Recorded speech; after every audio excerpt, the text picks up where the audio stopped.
Hello everyone, and welcome to another review of yet another tiny quadcopter that has FPV, and it's yet another Inductrix clone, tiny whoop candidate, tiny whoop destroyer, tiny whoop a killer, and so on. You can call it whatever.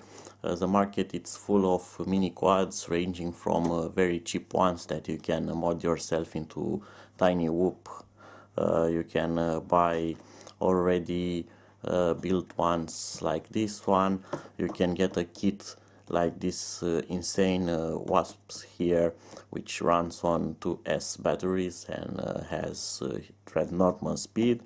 Or you can get this Warlark 80 or Super Lark, which is a brushless. This is the Warlark 80, which is brushed, and it's made by OverskyRC.com, and it comes in several type of receivers combination. Mine is a FlySky version, but it's very interesting. You can get this for Futaba protocol. Right, so let's see what we get in this box, as it seems to be empty and it's very easy. So we get some foam, and we get a USB charger, some props, and a quadcopter, a mini quadcopter, and that's all, folks. Nothing more, nothing less. Look at this professional packaging here. So we get a battery in its bag, and it's jammed inside. So why another candidate for a tiny whoop, or why I'm reviewing this? Well, actually this is a bit of a special model, because you don't have to mod it to start with. This comes with everything included. It has its own FPV camera with FPV transmitter. It runs brushed flight controller based on the F3, so you can use clean flight or beta flight. It comes with already improved motors to lift all this weight. It comes with the right plug for this kind of application, so you don't need to replace it. It comes with an increased capacity battery, and you will see this squad has some neat things to it. The greatest addition for it's OSD for the video transmitter module, so you'll get a lot of indication in your goggles without modifying anything.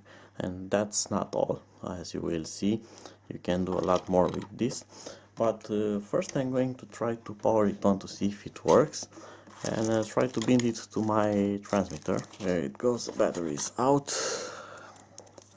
and it fits loosely inside. Actually it can come out,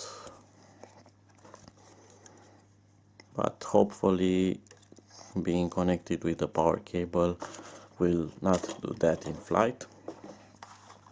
I'm going to power on my small FPV monitor here.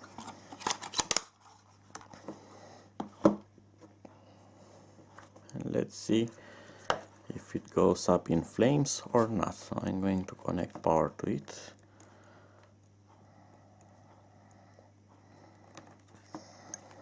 And we get a blue light. Look at that. I already have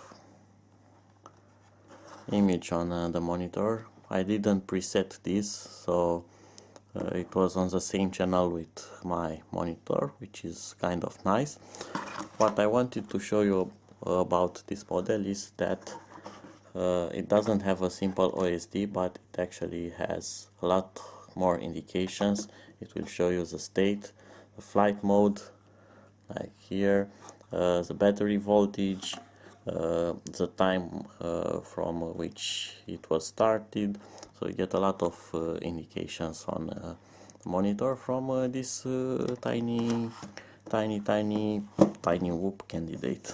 Alright, let's see if I can bind it to my transmitter here. So to do that,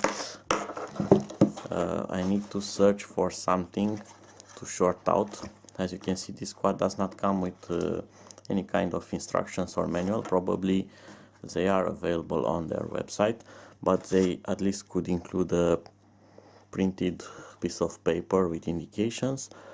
But if we take a closer look at its board, I can see a switch here. I don't know that if that is for the transmitter or not, to change the frequency, and probably that changes the frequency, but I'm going to try it anyway.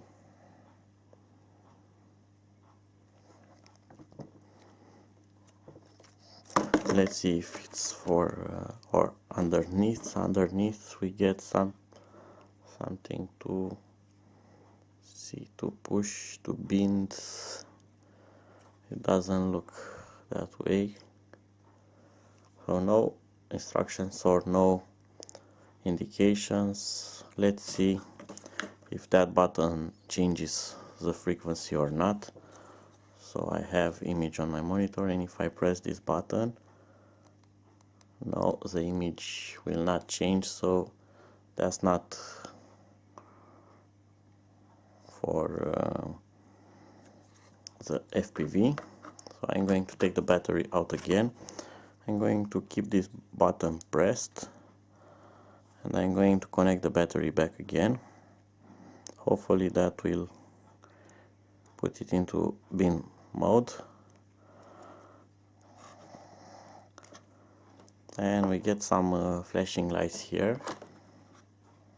I don't know if you can see them. Let me turn the light off, and now I'm going to keep my bin button here pressed, and turn on the transmitter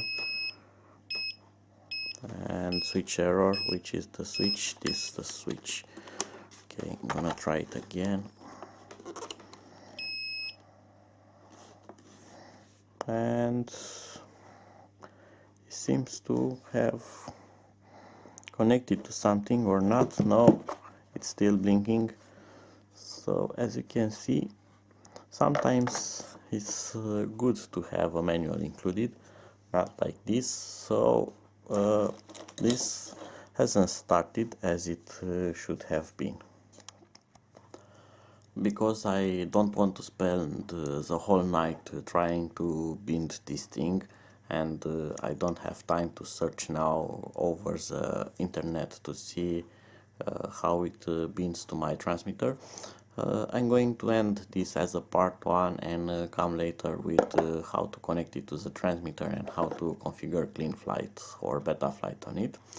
One thing to mention about this is that the build quality seems really nice. As you can see, it has a whip antenna with a micro connector here, so if you break the antenna, you just take it out of the connector and put a replaceable antenna back. Motors also come with connectors, so they are easy to swap, no soldering. And this video transmitter module with OSD on it is just stacked with pins on both sides onto the flight controller, so if something goes bad with it, you can just swap it out. So the modularity of this model is really good. Too bad they didn't bother to put at least just a small piece of paper inside to show you how to bind it. Right, until next time, bye bye.